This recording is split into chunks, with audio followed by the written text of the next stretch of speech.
Oséias, capítulo 4 e o versículo de número 6. Oséias 4:6 diz: o meu povo foi destruído porque lhe faltou o conhecimento. Eu também quero ler palavras do Senhor Jesus em Mateus 22:21. Dizem-lhe eles: de César. Então ele lhes disse: dai, pois, a César o que é de César, e a Deus o que é de Deus.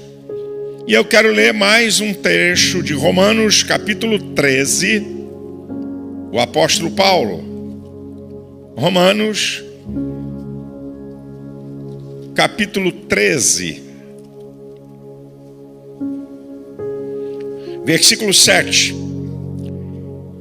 Portanto, dai cada um que deveis, a quem tributo, tributo, a quem imposto, imposto, a quem temor, temor, e a quem honra, honra. Preste atenção ao que eu vou falar para você aqui. A ignorância dá poder ao diabo. O comunismo, uma das revoluções mais sangrentas da história da humanidade, que matou mais de 100 milhões de pessoas, milhões de cristãos, não conseguiu destruir o povo de Deus. Nenhum sistema político ou de governo jamais vai destruir o povo de Deus. Com toda a perseguição no Irã, o Estado Islâmico radical, lá tem a Igreja do Deus Vivo. Não conseguem acabar. Na Coreia do Norte, com toda a repressão comunista violenta, a Igreja continua a sua marcha. Na China, os comunistas chineses, que economia, capitalismo selvagem, sistema de governo comunista, não tem liberdade de expressão, nem tampouco liberdade religiosa, mas a igreja continua a sua marcha. Não tem capeta, não tem sistema de governo, não tem homem que vai destruir a igreja do Deus vivo. Agora eu tenho que ir para a Bíblia, meus senhores. Aqui está o nosso livro de fé e regra. Foi Deus que falou isso. Não foi nem Paulo, nem Pedro, nem João, nenhum profeta em si. O meu povo foi destruído porque faltou conhecimento. A ignorância dá poder ao diabo para destruir o povo de Deus. Aprenda, meu amado irmão, biblicamente falando, Deus trata o ser humano no Antigo e no Novo Testamento, nesses 4 mundos aqui eu provo. Quais são os 4 mundos que o ser humano pertence? Mundo biológico, psicológico, sociológico e espiritual. Tem crente que pensa que a gente só pertence ao mundo espiritual. Vai ter problemas graves. E os ímpios que pensam que a gente pertence aos 4 mundos menos o espiritual. Os 2 lados estão errados. E eu provo para você no Antigo e Novo Testamento. Vamos lá? Quando Deus colocou o povo no caminho do deserto para chegar a Canaã, isso tem uma tipologia bíblica. Israel representa a igreja. O Egito, o mundo. A trajetória no deserto é a nossa caminhada na terra para chegar em Canaã, o céu. Toda uma tipologia bíblica. Então, quando o povo de Deus estava na trajetória do deserto, vamos lá? Como é que Deus trata o povo? Maná e água, mundo biológico. O povo dividido em tribos e príncipes, mundo sociológico. 3 festas anuais no deserto, mundo psicológico.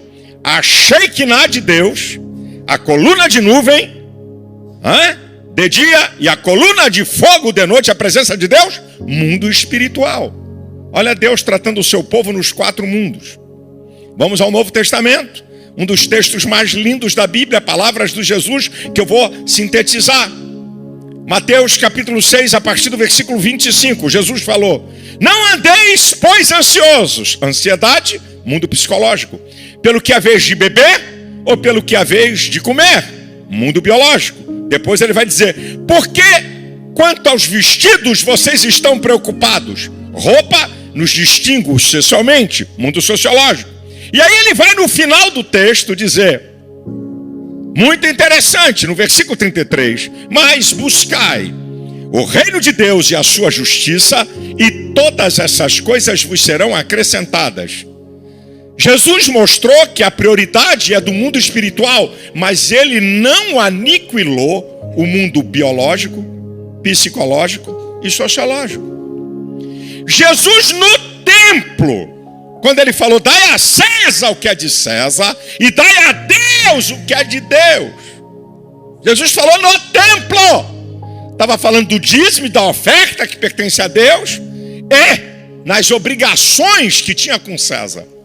O apóstolo Paulo, no texto que eu li, Romanos capítulo 13, ele diz: a quem tributo, tributo, a quem imposto, imposto, a quem honra, honra. E o apóstolo Paulo, em Atos capítulo 16, do versículo 35 ao 40, ele defende a sua cidadania quando ele foi preso injustamente.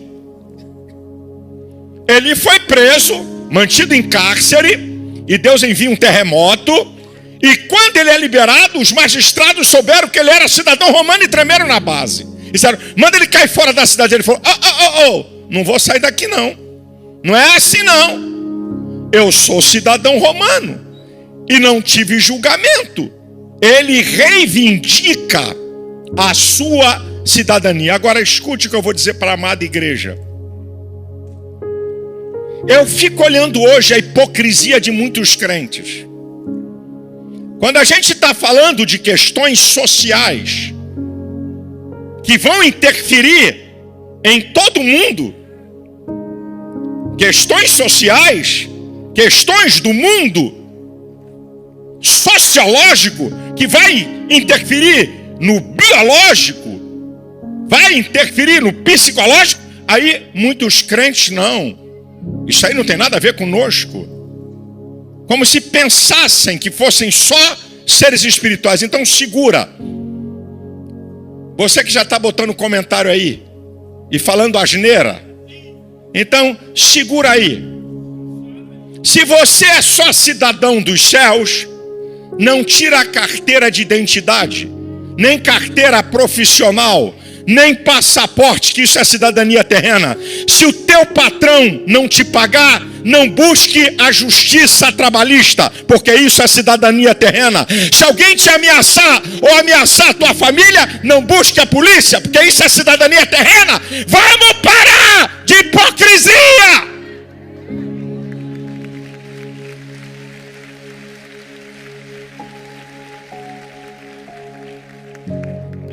Não recebe salário e fica quieto. Não busque direitos que você tenha diante da justiça, porque isso é cidadania. Então isso é uma hipocrisia de uma falsa espiritualidade. Agora eu aprendi algumas coisas na minha vida. Eu aprendi que Deus não chama todo mundo para uma mesma coisa. E eu também aprendi que não é porque Deus não me chama que o outro está fazendo está errado. Não é porque eu nem concordo com aquilo que o outro está fazendo, é porque ele está errado. Deus chama pessoas para diferentes áreas da vida, para diferentes áreas do reino. Agora, o que o povo de Deus precisa entender, e que muitas vezes desconhece a história, aí vem os ímpios, os esquerdopatas, os que nos odeiam, os que nos querem alijar da vida social, da cidadania que todos nós temos direito. Seja eu como pastor, você como membro. Nós somos cidadãos desse país e dessa pátria. Deixa eu dizer uma coisa que eu fico assim abismado muitas vezes com o povo de Deus. Escute o que eu vou te falar. A mais importante tradição do mundo ocidental é o cristianismo. O cristianismo ele está envolvido em toda a vida da sociedade do mundo ocidental. O cristianismo é o principal fator da formação da Europa e das Américas.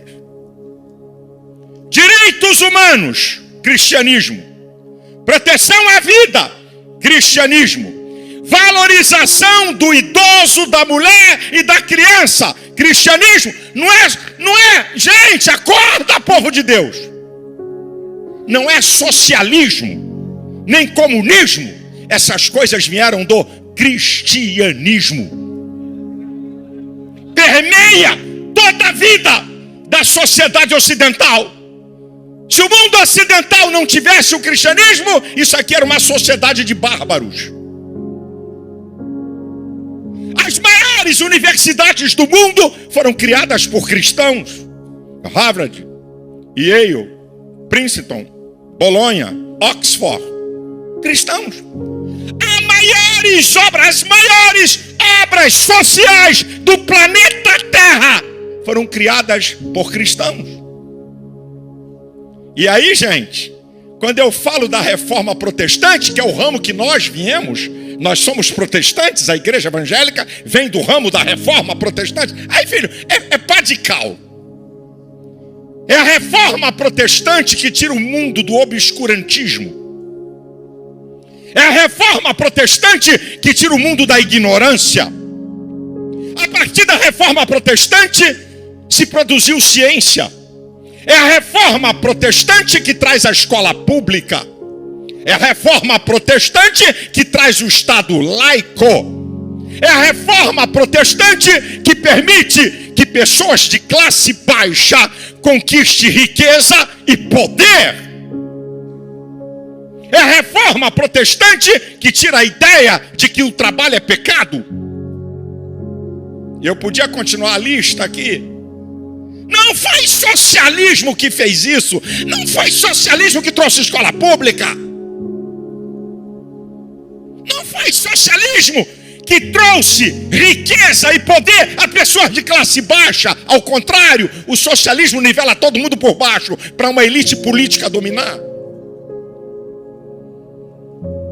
As pessoas estão enganadas. Deixa eu dizer uma coisa para a igreja do Senhor Jesus. O comunista é um estilo de vida. Ele é comunista em casa, na escola, no trabalho, nas ideologias, na hora de votar, na hora de se manifestar. O cristianismo não é religião, é o reino de Deus na terra. É um estilo de vida. O cristianismo é para você viver não em 2 horas de culto.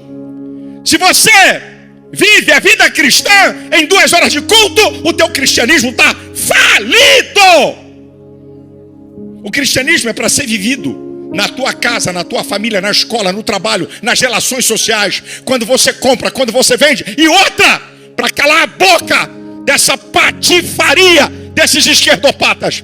As nações mais poderosas do planeta Terra, a matriz é evangélica. Estados Unidos, Canadá, Inglaterra, Suécia, Suíça, Holanda. Vamos embora, pode continuar a lista. Onde o cristianismo é maioria, respeita as minorias. E onde o islamismo radical é maioria, massacra o cristianismo. Eu estou falando aqui de verdades que você pode comprovar na história. O vídeo está sendo gravado. Agora chegamos ao Brasil.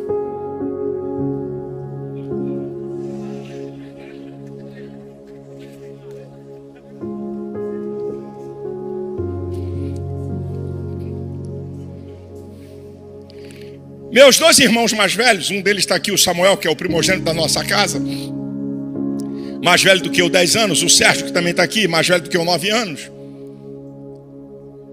Eles foram para escolas militares, a idade deles mais velha do que eu. Eu fui dos filhos Tenho 2 irmãs, a Cileia e a Suzana, que fiquei mais perto do meu pai. Com 10 anos de idade, meu pai me ensinou a ler o Jornal do Brasil, o jornal que ele lia. Me ensinou a ler como é que se lê uma notícia.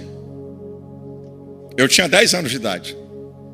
Aprendi a ler jornal, nunca acreditar na manchete. No meio da reportagem está a verdade. Eu conheço a história política do Brasil desde 10 anos, eu tenho 66. Há 56 anos que eu estudo, leio e vejo toda a história da nossa nação.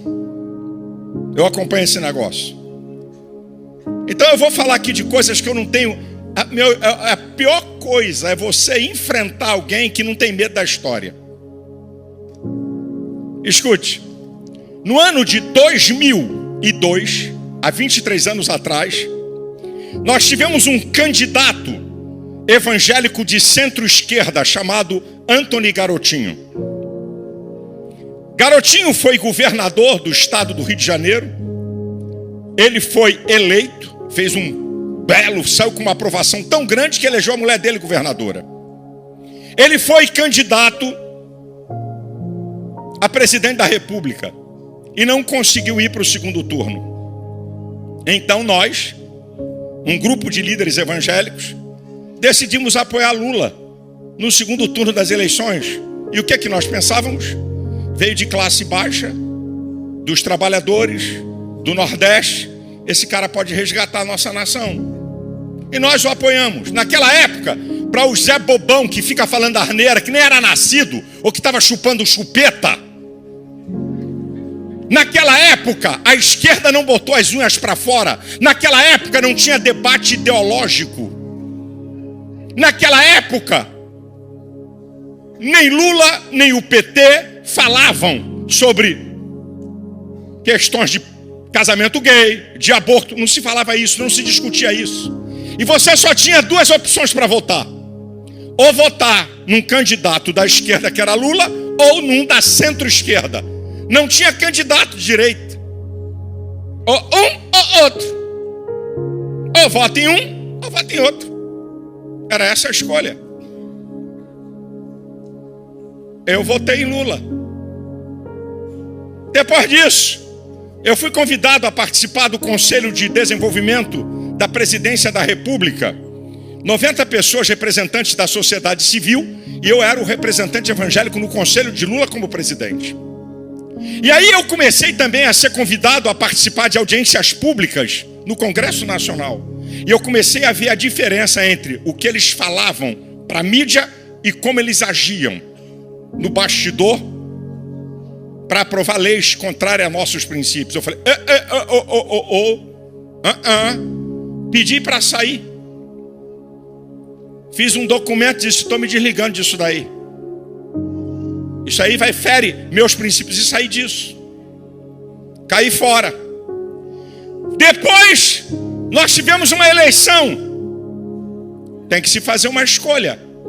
Ou você escolhia Serra, centro-esquerda, ou escolhia Dilma, esquerda. Não tinha direita. Eu apoiei Serra. Falei, eu não vou apoiar PT. Começaram a botar as unhas de fora e mostrar toda a sua ideologia, o que é que eles acreditavam. Falei, não dá para apoiar mais. Depois, em 2014, veio Aécio, que não havia nenhuma denúncia de corrupção. Centro-esquerda, PSDB, Aécio. Dilma na reeleição. Aécio perdeu. E depois, sim, em 2018, veio um candidato da direita, Jair Messias Bolsonaro. Naquela época, não havia ainda a possibilidade dele ganhar a eleição. Mas quando eu fiz o casamento de Bolsonaro, esperando a noiva Michele, ele me chamou num canto, anos atrás, ele disse assim, Malafaia, um dia eu vou ser candidato a presidente. Eu falei assim para ele, tu tá maluco? Como é que tu vai ser candidato, rapaz? Tu é do baixo clero. Eu vou ser, porque tem que dar um jeito nessa nação. Deixa eu deixar bem claro aqui para meus amados irmãos. Messias para mim só tem um, Jesus Cristo. Eu apenas desempenho a minha função de cidadão, de apoiar um ou outro e de mudar. Eu vou contar uma outra para vocês. A maioria não sabe. Vocês sabiam que Sérgio Cabral foi eleito governador do estado do Rio? E sabe qual era a força de Sérgio Cabral? Ele foi presidente da Assembleia Legislativa do estado e fez uma limpeza. Sabe qual era a plataforma de Sérgio Cabral? Moralidade. A maioria nem sabe disso. Eu votei em Sérgio Cabral. A reeleição dele foi tão violenta que não teve nem graça a campanha. Ele, como diz na língua, ele passou o cerol. Arregaçou e foi reeleito no massacre. Por quê? Porque havia o discurso de limpeza moral contra a corrupção. Depois veio toda a lama. Eu abro aqui um parêntese para dizer uma coisa. Irmão, você apoiar um candidato que não está envolvido por corrupção ou por roubalheira, não tem problema nenhum. Feio é depois que você saber que ele está envolvido por isso, você continuar apoiando ele.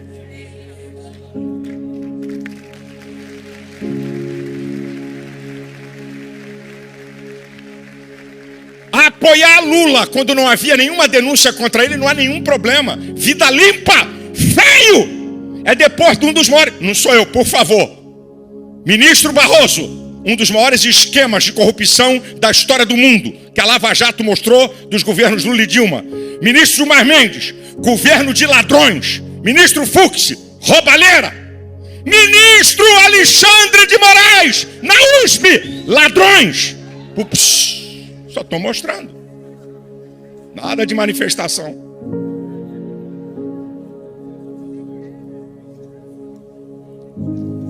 Querer discutir comigo tem que vir preparado com a história. O Malafaia apoiou Lula e também depois apoiou Serra e depois também apoiou Aécio e agora apoiou Bolsonaro. Tu que brincava de carrinho? Jogava bola de gude? Chupava chupeta? O que é que tu sabe da história desse país? E outra, quando eu deixei de apoiar, larguei o aço neles. Por que é que eles não falaram nada contra mim? Desculpa uma expressão chula. Porque eu não tinha rabo preso. Porque se eu tivesse assim, cala a boca aí, ô pastorzinho. Nós te compramos, te damos grana. O que é que eles falaram contra mim? Nada. Eu não devia nada a eles. Então eu tinha moral para falar. A partir daí, escute isso. Você tem que entender e tem que aprender. E nós vamos fazer um clamor pelo Brasil aqui no final. Vou pedir o pastor Marcos Gregório para levantar um clamor aqui pela nossa nação. Escute isso aqui. Que você tem que entender, irmão. Aí começa uma guerra. Uma guerra política das mais violentas. Eu estou observando todo o jogo e começo a me posicionar. Eu sei, vocês acham que não seria mais fácil para mim estar aqui na igreja, essa igreja linda, maravilhosa, de um povo espetacular, de obreiros especiais? Não era muito cômodo para mim estar numa boa aqui dando glória a Deus e aleluia e falando rajada de língua estranha?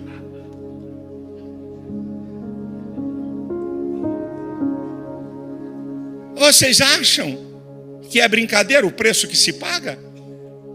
Ou vocês acham que eu tenho alguma intenção, algum interesse político de ser alguma coisa? Eu sou uma voz profética, meu irmão. Não tem interesse político de ser candidato a nada.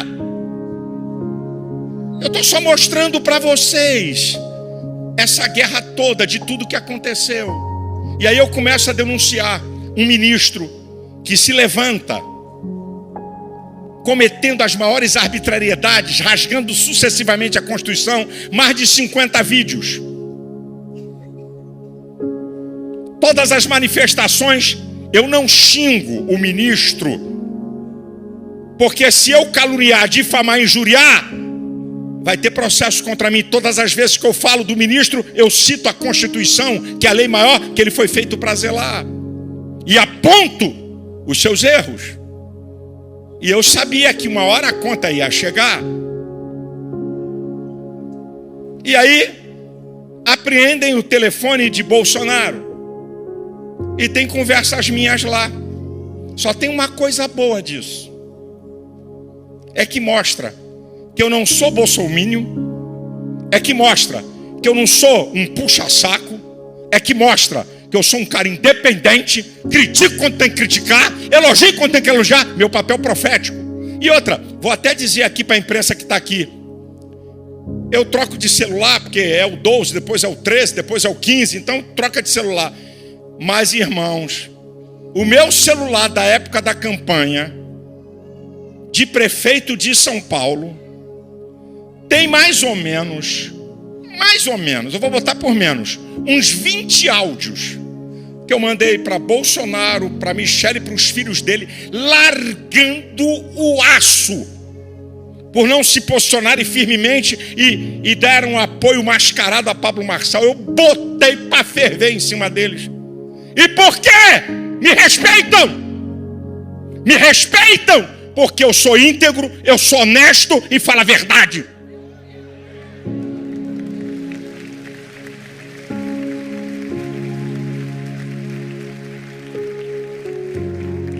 Quem é que fala de Bolsonaro e continua do lado dele? Ninguém.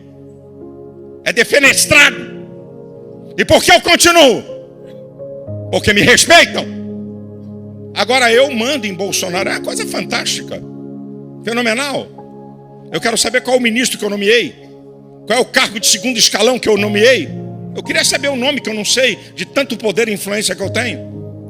Eu não conheço. Aí, eu vou dizer tudo.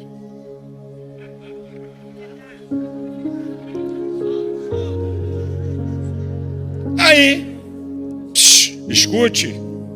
Nessas conversas com Bolsonaro, eu tenho intimidade e eu falo. E até bobagem. Aí os irmãos santo dos santos, terrivelmente espirituais, que não se incomodam com pedofilia, que não se incomodam com assassinatos, que não se incomodam com corrupção.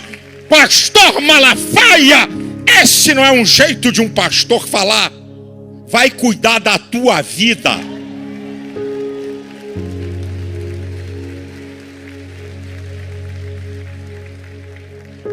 Vai dar lição de moral? Não em mim. Eu sou ser humano.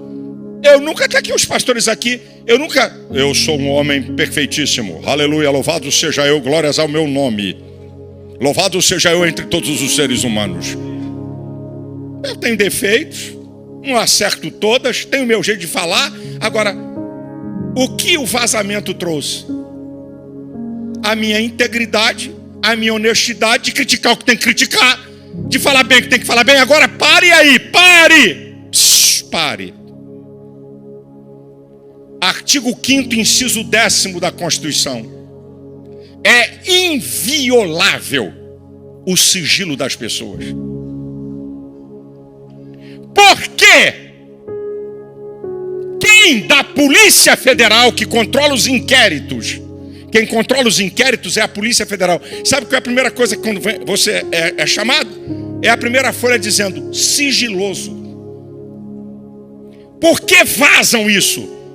Para desviar a atenção da sociedade para os crimes do ministro Alexandre de Moraes. Para tirar a atenção disso, já que eu venho batendo firme. Agora, escute isso, irmãos. Você pergunte a qualquer juiz, a qualquer jurista, um ministro, ou um desembargador, ou um juiz, só pede apreensão de passaporte se houver provas de fuga eminente. Como? Quando a bomba estourou, na quinta-feira eu estava em Portugal. Soltei vários vídeos. Voltei para o Brasil. Como é que eu vou fugir? Era para mim ficar lá. Pense, irmão, pelo amor de Deus, povo de Deus, pense. Bem, se para prender um celular tem que haver provas de possível fuga eminente, como é que eu venho de volta? para vocês verem a covardia da perseguição e da maldade. Apreendem meu celular, meu passaporte. Eu estou sendo investigado. Eu não estou indiciado.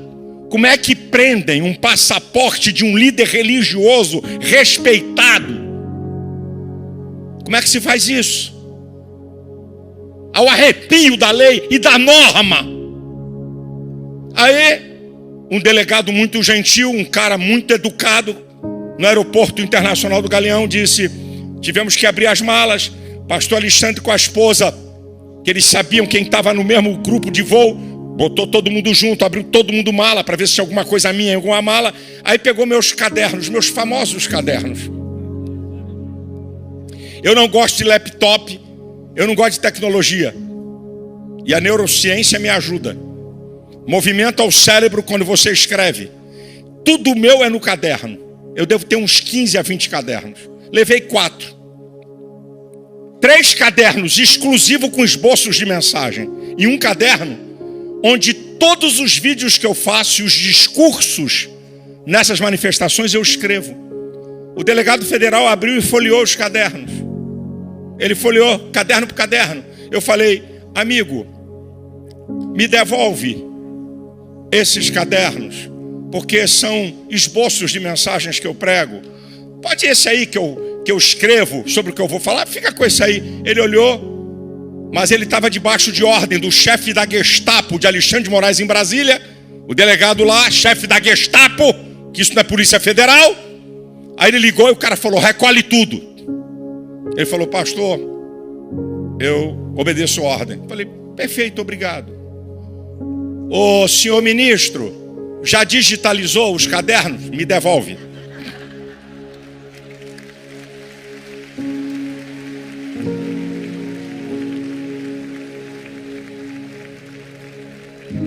Será que pode ter alguma questão teológica de que eu queira dar um golpe?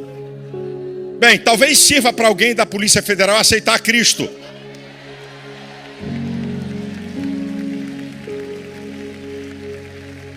Agora escute, irmãos, eu vou terminar minha palavra e a gente vai orar. Eu vou terminar e a gente vai orar. Sabe o que é esse inquérito? O inquérito fala de obstrução de justiça, formação de quadrilha, golpe de Estado, intervenção para ajudar governos estrangeiros. O que eu tenho com isso, gente? O que é que eu tenho com isso? Para vocês terem a ideia do nível da perseguição, só que ele escolheu o cara errado. Não que eu seja o Superman Gospel. Não. Ele escolheu o cara errado e eu explico por quê. Porque eu não tenho medo de ser preso. Eu não tenho medo de ser retaliado. E a pior coisa é você lutar com alguém que não tenha medo naquilo que você quer lutar. Eu não tenho medo de nada disso. Segundo, com todos os meus defeitos e limitações, eu sou um ungido de Deus. Eu sou uma voz profética. Ele escolheu o cara errado para tocar.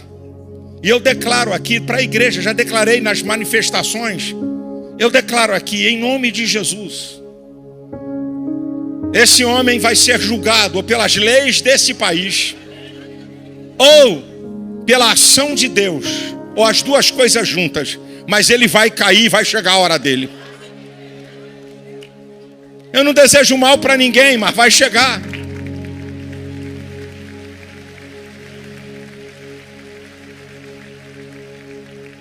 Eu termino a minha palavra para lembrar você. Pare para pensar. Há poucos anos atrás, não mais do que 5, ninguém tinha medo de falar em redes sociais. Ninguém tinha medo de postar nada. Como é que as pessoas estão com medo hoje? Por que o medo? Essa é a maior prova de que o Estado democrático no Brasil está em perigo.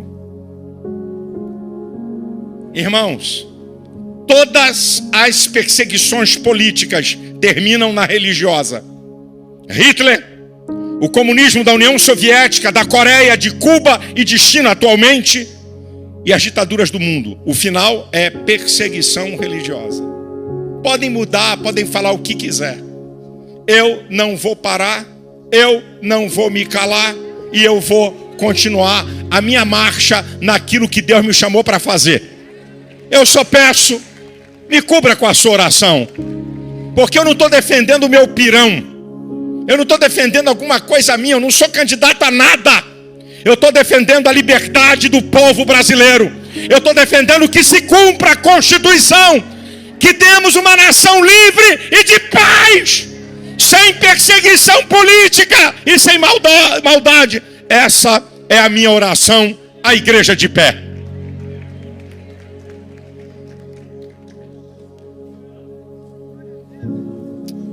Eu vou fazer uma oração, pastor Marcos vai levantar um clamor. Mas a última coisa que eu quero falar com vocês: leiem a Bíblia. Deus, quando mandou o seu povo para o cativeiro babilônico por 70 anos, 70 anos na Babilônia, Deus, preste atenção a isso aqui, depois tu leia cuidadosamente Jeremias capítulo 29. Vai lá ler. Deus mandou o povo para o cativeiro babilônico. Existem, escute isso, irmãos. Eu vou até sinalizar. É interessante esse negócio. É muito interessante isso aqui. Já vamos encerrar com uma oração. Aqui, ó, quer ver?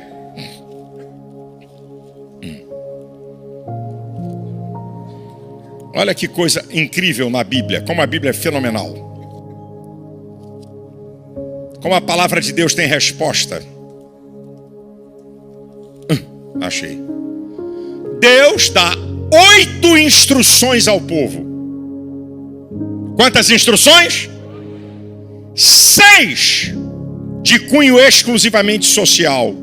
Uma de cunho social e espiritual. E uma de cunho espiritual. Jeremias capítulo 29. Versículo de número 5. Edificai casas, habitai, plantai jardim, comei dos seus frutos, tomai mulheres e gerais filhos. Multiplicai-vos e não vos diminuais. Olha aqui, ó. Uma.